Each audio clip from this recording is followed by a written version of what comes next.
Hello दोस्तों, मैं सुदेश्वर यादव पर्दाफाश में आपका स्वागत करता हूं। आज का मेरा टॉपिक है मूर्ति पूजा सही है या गलत। क्योंकि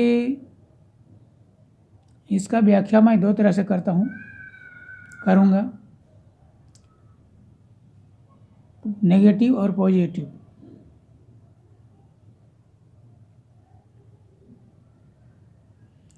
क्योंकि बहुत ही लोगों को मूर्ति में आस्था है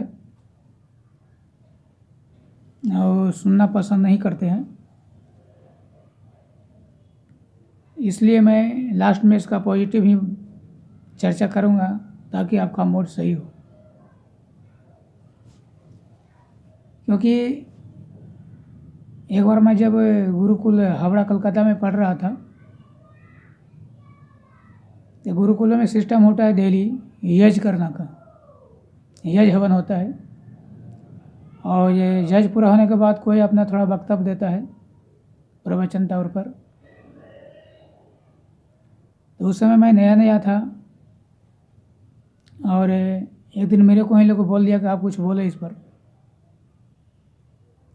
तो मेरा पहला ही जो प्रवचन था वो मूर्ति पूजा खंडन पर ही था और मैं बुरी तरह से खंडन कर दिया था।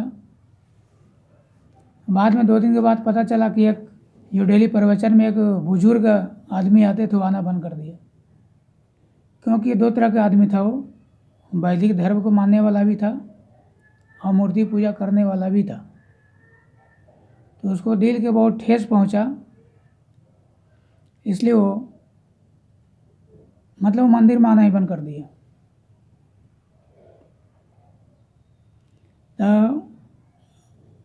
मैं ये कहना चाहता हूँ कि मैं जो भी बोलता हूँ या वीडियो बनाते हैं जो बोलूँगा वो मेरा कोई पर्सनल मत नहीं होता है, मेरा मत वेद है। अगर आप हिंदू हैं, अगर आपसे कोई पूछे तो आप भी यही कह सकते हो कि आपका मत क्या है, तो आप सीधा यही बोल सकते हो कि मेरा मत वेद है। और दुनिया में जो भी शुभ काम हो रहे हैं, जो काम वेदानुकूल है वो सही होता है और जो वेद के विरुद्ध है वो गलत होता है। सभी तरह के जो सही काम है वो वेदानुकूल है और इसको जो विपरीत है वो वेदों के विपरीत होता है, वेदों के अनुकूल नहीं होता है। और जहाँ तक मूर्ति पूजा का सवाल है तो उसका कोई भी वेदों में कहीं प्रमाण नहीं है।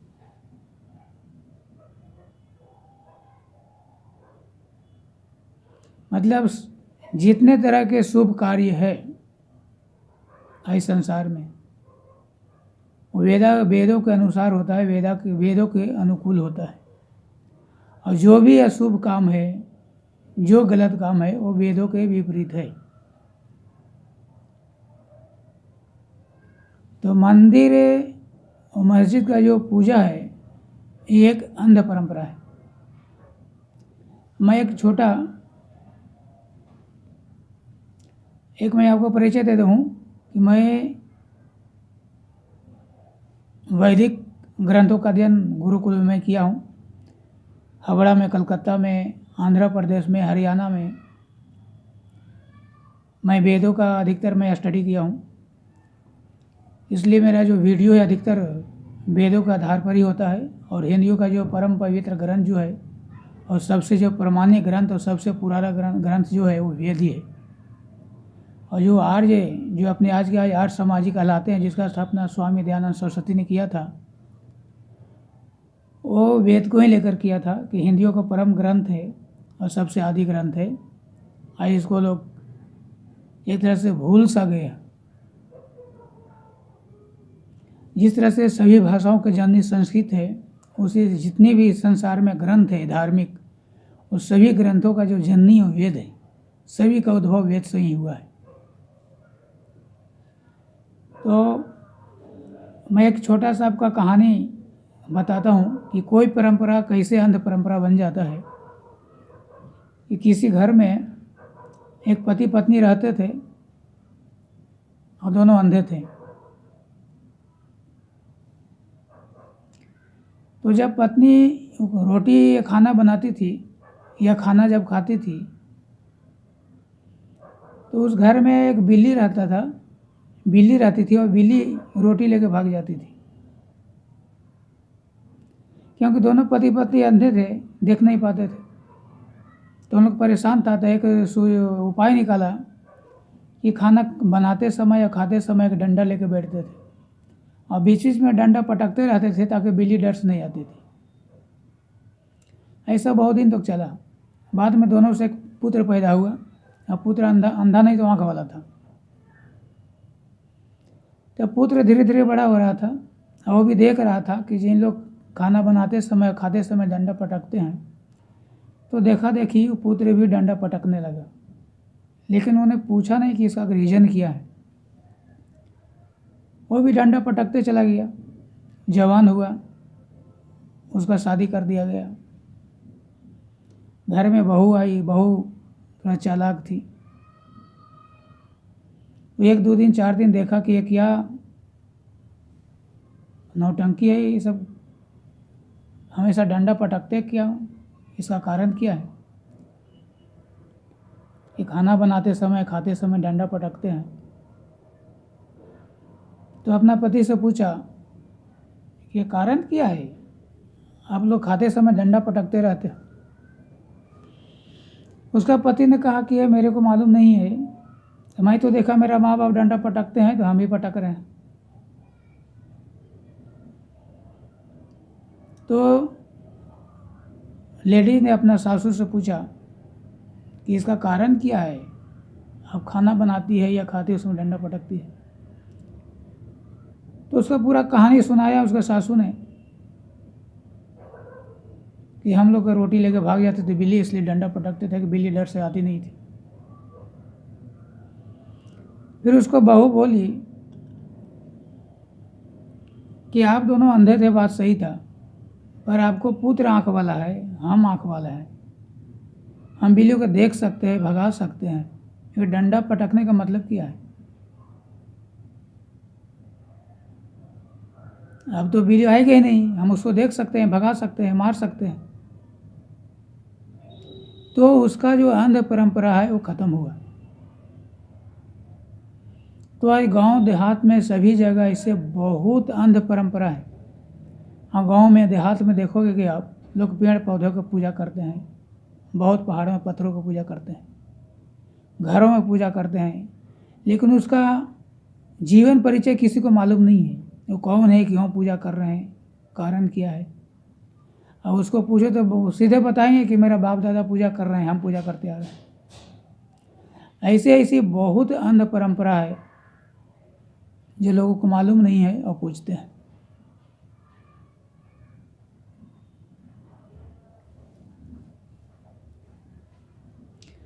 और जहाँ तक मूर्ति पूजा का सवाल है, पहले हम नेगेटिव ही बात करेंगे, लास्ट में आपको मूड को हम प्रेस कर देंगे पॉजिटिव करके। आप किसी भी जो ज़्यादा से ज़्यादा पुराने ग्रंथ है, जैसे वेद में कहीं नहीं लिखा है मूर्ति पूजा। यहाँ तक कि उसका खंडन किया है और उसका मूर्ति पूजा वाले को मूर्ति पूजा करने से नुकसान को भी बताया है।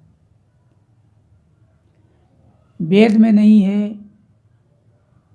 आपका जो पारसियों का, यहूदियों का, मुस्लिमों का जो ग्रंथ है, जबूर हो गया, तौरेत हो गया, इंजील हो गया, आपका कुरान हो गया, जितने भी ऋषिकृत ग्रंथ है, किसी में भी मूर्ति पूजा का विधान नहीं है। सब में निराकार ईश्वर को ही पूजा बताया गया है।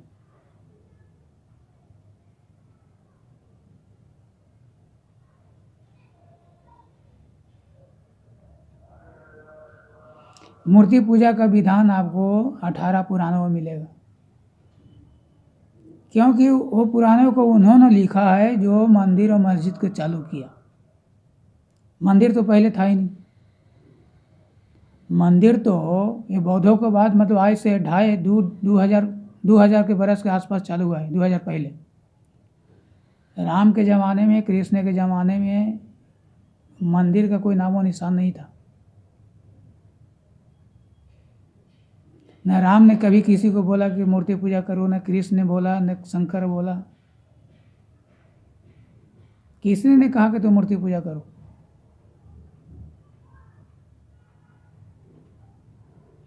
और उन्होंने खुद मूर्ति पूजा नहीं किया। और एक बात गांठ बांध के सुन लो, राम कृष्ण शंकर ओंकार नहीं है,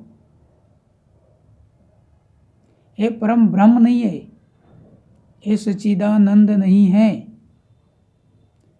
राम कृष्ण शंकर एक पैगंबर है, नबी है। इनको हम मैसेंजर कह सकते हैं, देवदूत कह सकते हैं, देवता कह सकते हैं, भगवान कह सकते हैं, ईश्वर कह सकते हैं। लेकिन ये परम ब्रह्म नहीं है, ये सच्चिदानंद स्वरूप नहीं है, ये ओंकार नहीं है, जो दुनिया में केवल एक ही है सत्ता।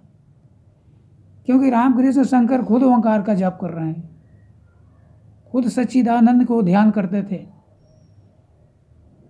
और जिसके ध्यान करने से ही आदमी का मोक्ष प्राप्त हो सकता है, दूसरा कोई उपाय नहीं। मूर्ति पूजा से मोक्ष कभी प्राप्त नहीं हो सकता। हाँ, एक आस्था का प्रतीक है, आप आस्तिक बने रहोगे। क्योंकि मनुष्य जीवन का जो लक्ष्य है मूर्ति पूजा नहीं है, मनुष्य जीवन का जो लक्ष्य है मोक्ष, उसके मैं अलग वीडियो बनाऊंगा। ये मूर्ति पूजा से कभी भी संभव नहीं है।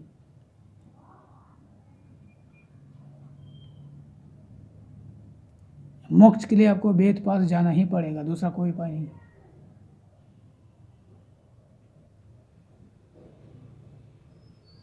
वेद में लिखा है, न तस्य प्रतिमा अस्ति यस्य नाम महद्यस। जिसका महान कृति है, जस है, उसका कोई प्रतिमा नहीं, कोई मूर्ति नहीं है, ईश्वर का कोई मूर्ति नहीं है। अंधन तमः प्रविशन्ति ये संभूति मुपासते ततो भूया इव ते तमो यु संभूत्याम रतः। वेद में कहा है कि अंधन तमः प्रविशन्ति, जो लोग अव्यक्त प्रकृति, जो कारण का उपासना करते हैं, तो अंधकार में जाते ही हैं। ततो भूया इव ते तमो यु संभूत्याम रतः। जो संभूति का उपासना करता है, संभूति मतलब जो व्यक्त प्रकृति है, जो कार्य रूप है, जो पेड़ पौधा पत्थर है, ये सब कार्य रूप है प्रकृति का। जो पेड़ पौधों पत्थरों को पूजा करते हैं, उसे और घोर अंधकार में डूब जाते हैं, उनका जीवन कभी सफल नहीं हो सकता।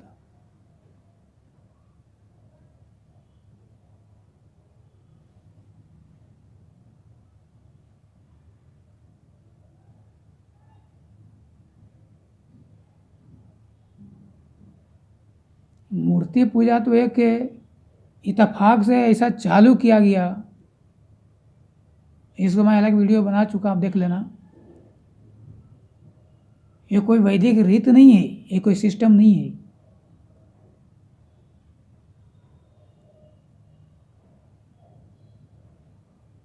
अब लोग इसमें आस्था अपना लगा दिया।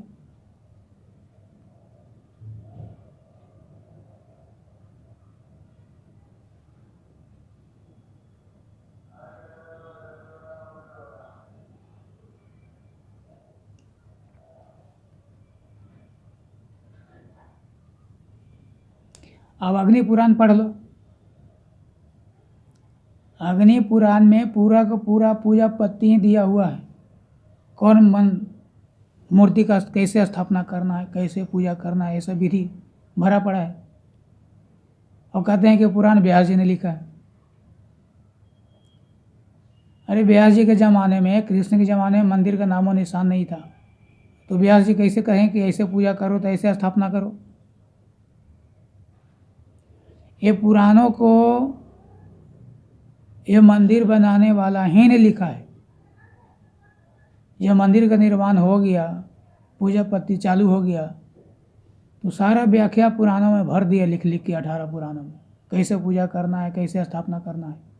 दूसरा किसने लिखा है?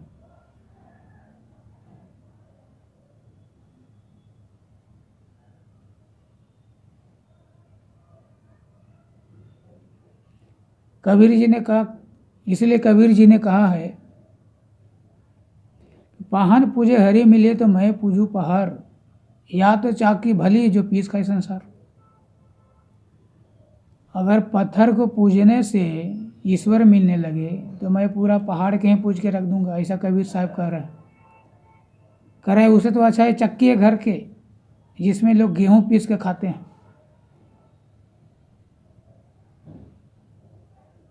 आप पहाड़ों में जाओ जहाँ मंदिर होता है, ये औरतें लोग पूरा पहाड़ों को टीका लगा के रख देते हैं और सब जगह माथा ठोकते रहते हैं। माने एक बहुत बड़ा अंध परंपरा है।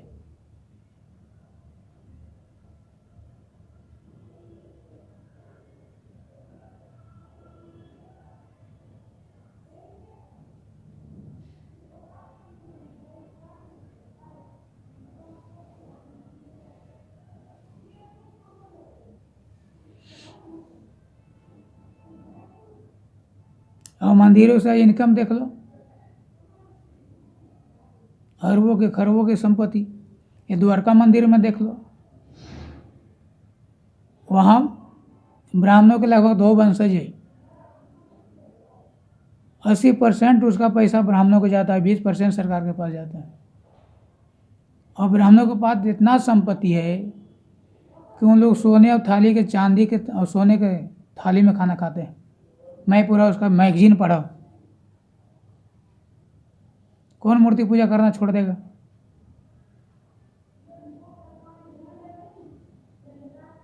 अरे तो उसका तो बिजनेस हो गया ना।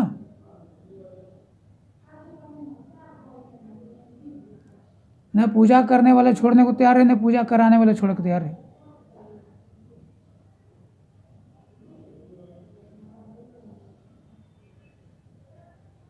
अब कोई भक्त कह देता है कि हमको तो आज दर्शन दिए ईश्वर ने, तो उसको जलने लगती है। वो कहेगा हम दिन रात इतना पूजा कर रहे हैं, हमको दर्शन नहीं देता, तेरे को कैसे दर्शन दे देगा ईश्वर? मीरा को कितना परेशान किया, नरसिंह मेहता को कितना परेशान किया लोगों ने, तुलसीदास को कितना परेशान किया। आपको क्यों दर्शन देंगे? आप तो दुकान खोल के बैठे हैं, आपका तो बिजनेस है। ईश्वर दर्शन किसको देते हैं? जो भक्त होता है, रियल भक्त।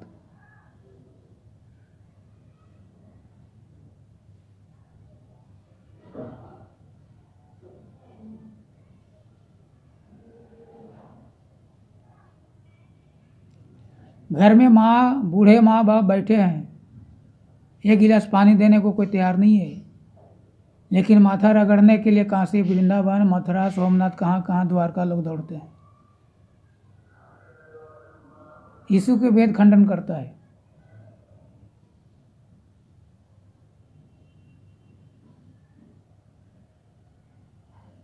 अपना माँ बाप के पूजा से, जो साकार जीवित माँ बाप है, उसका पूजा से बढ़कर कौन पूजा होता है? अब जीवित माँ बाप के पूजा नहीं करेंगे, लेकिन निर्जीव पत्थरों को पूजा करने के लिए लाखों रुपया खर्च करके वहाँ से वहाँ दौड़ रहे हैं, वहाँ दौड़ रहे हैं। रोज माँ बाप के 2 गाली देने को तैयार है, मार रहे हैं, पीट रहे हैं लोग आज।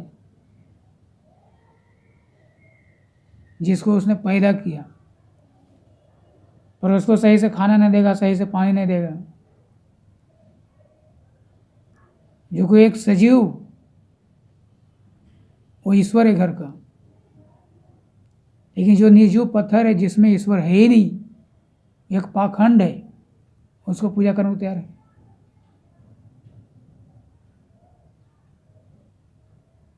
हम लोग पूजा करते हैं, वैदिक धर्म वाले वही राम को पूजा करते हैं, कृष्ण के, शंकर सबको पूजा करते हैं। हमारा रीत अलग है। अब घर में माँ बाप का फोटो है, दादा दादी के फोटो है, वैसे राम कृष्ण की फोटो है। हम अगरबत्ती दिखाते हैं, सब कुछ करते हैं। अगरबत्ती भी एक माने जज का छोटा रूप है, वो गलत नहीं है, पर उस पर प्रसादी चढ़ाना, भोग लगाने के लिए ज्यादती हो जाता है, एक पखंड हो जाता है। एक जैसे लगता है कि बच्चों का खेल है।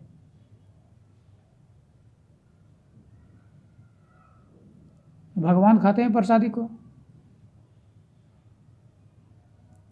हरियाणा का ताराचंद वैदिक तोप ने कविता लिखा है कि बहन पाखंड फैलाते पोप, दिल में नो शर्मावे हो, जिसने रचा सकल संसार उसे आप बनावे है। जो बरसे जल भर दे उसको छींटा मारे है, जो देता दुनिया के खानों को उसको भोग लगावे हो। जो दुनिया के बनाने वाला है उसको हम मूर्ति बना रहे हैं। जो बरसे दुनिया को भर दे उसको छींटा मार के शुद्ध करते हैं ये पंडित लोग। मूर्तियों को शुद्ध करते छींटा मार मार के, मनुआ शुद्ध हो गया। जो हमें खाने को दे रहा है हम उसी को ही भोग लगा रहे हैं। ऐसा पाखंड नहीं तो और क्या।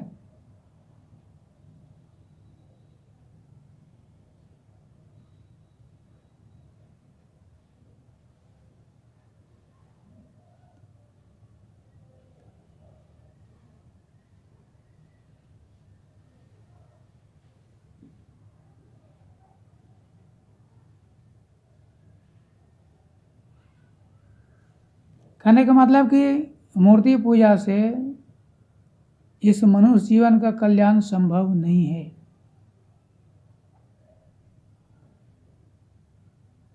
क्योंकि मनुष्य का उद्देश्य ही मुक्ति मोक्ष। आज नहीं तो कल, कल नहीं तो अरबों साल पहले, बाद में 100, 200 साल, 1000 साल, लाख साल बाद में आपको वहाँ जाना ही पड़ेगा। वेद को पास तो आना ही पड़ेगा, दूसरा कोई उपाय नहीं।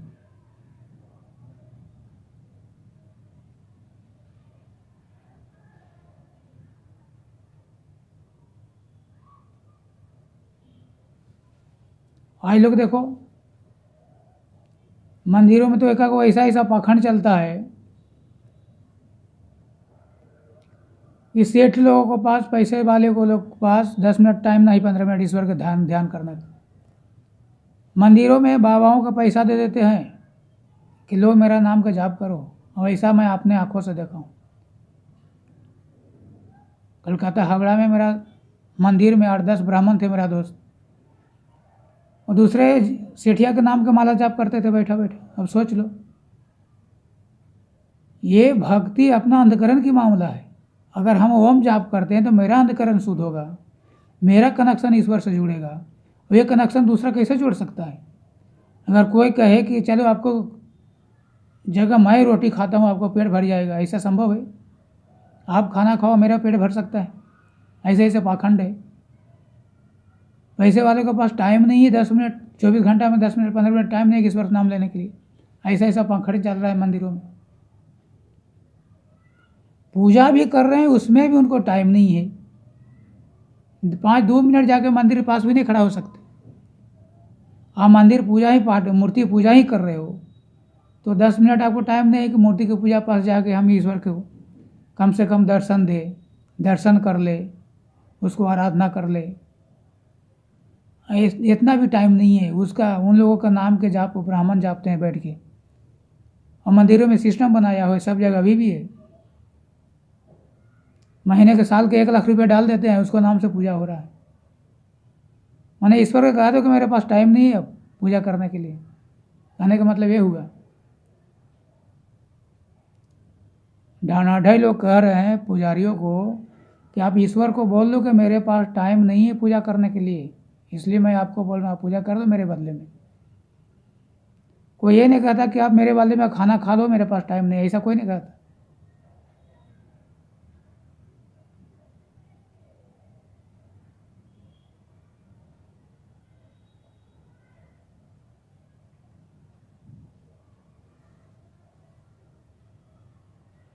जो भी हो, वीडियो बहुत लंबा हो रहा है, थोड़ा सा मैं पॉजिटिव बात आपको बताता हूँ।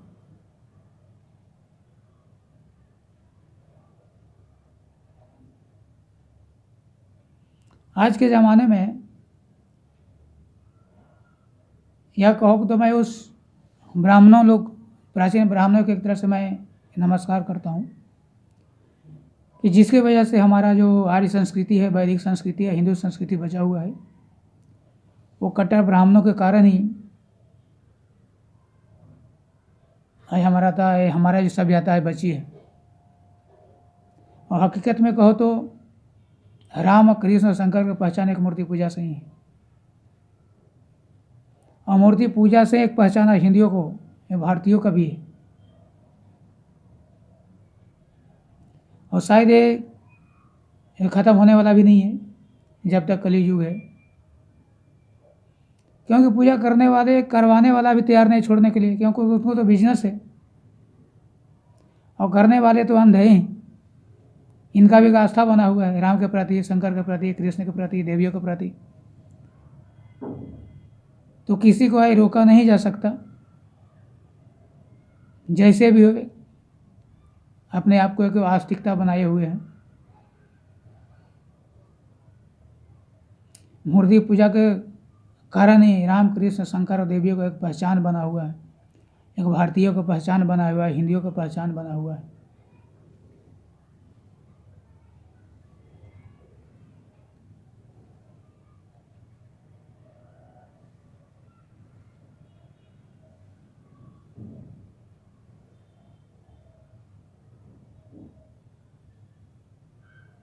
जैसे भी हो,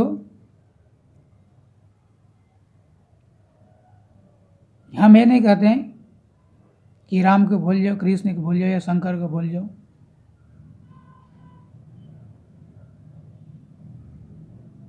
उनको भी एक आस्था बना के रखना है, लेकिन पाखंड के सहारे नहीं। घर में भी हम राम, कृष्ण, शंकर को याद कर सकते हैं, उनको जीवनी को पढ़ सकते हैं, उनको लिखे ग्रंथों को हम पढ़ सकते हैं और उस पर हम अमल कर सकते हैं। घर में ही बैठे बैठे हम उनका आराधना कर सकते हैं। ये काशी, मथुरा, वृंदावन, द्वारका जाने की आवश्यकता नहीं है। हम ये नहीं कहते, हम वैदिक धर्म वाला ये नहीं कहते कि तू राम को भूल जाओ, कृष्ण को भूल जाओ, शंकर को भूल जाओ। वो खुद वेद को मानने वाले थे, वेद को पूजा करने वाले थे, ओंकार को जाप करने वाले थे, सच्चिदानंद के जाप करने वाले थे।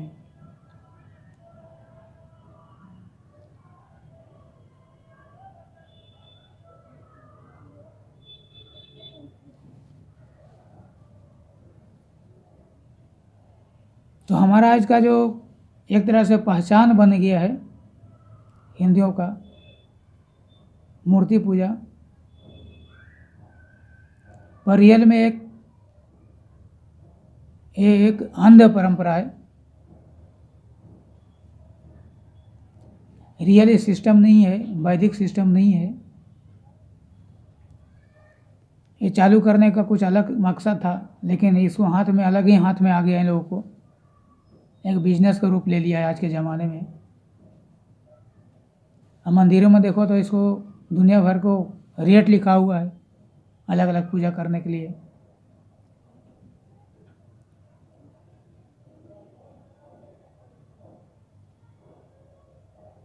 तो जैसा भी हो, राम का भी पूजा करना है, कृष्ण की पूजा करना है, शंकर की पूजा करना है, देवियों की पूजा करना है, लेकिन थोड़ा पाखंड से हट के करना है।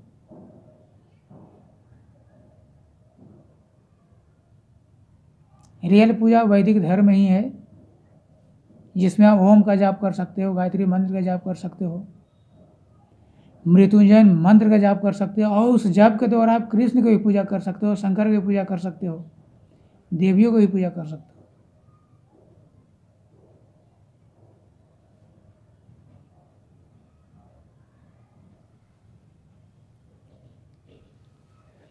वीडियो बहुत लंबा हो चुका है, मैं इसे आगे नहीं ले जाना चाहता हूँ।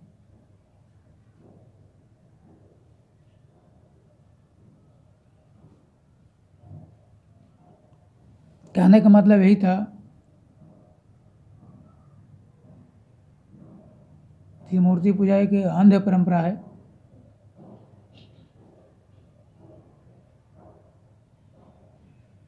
इससे आपका मनुष्य जीवन का कल्याण नहीं हो सकता। अगर आप जीवन का कल्याण चाहते हैं तो आपको वैदिक धर्म को अपनाना पड़ेगा, वेद को मानना पड़ेगा, वेद के सिस्टम को अपनाना पड़ेगा, तो ही आपका जीवन का कल्याण हो सकता है। दूसरा कोई उपाय नहीं है। इसी साथ मैं वीडियो का समाप्त करता हूँ।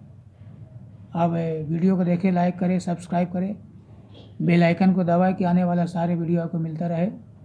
जय हिंद, जय भारत।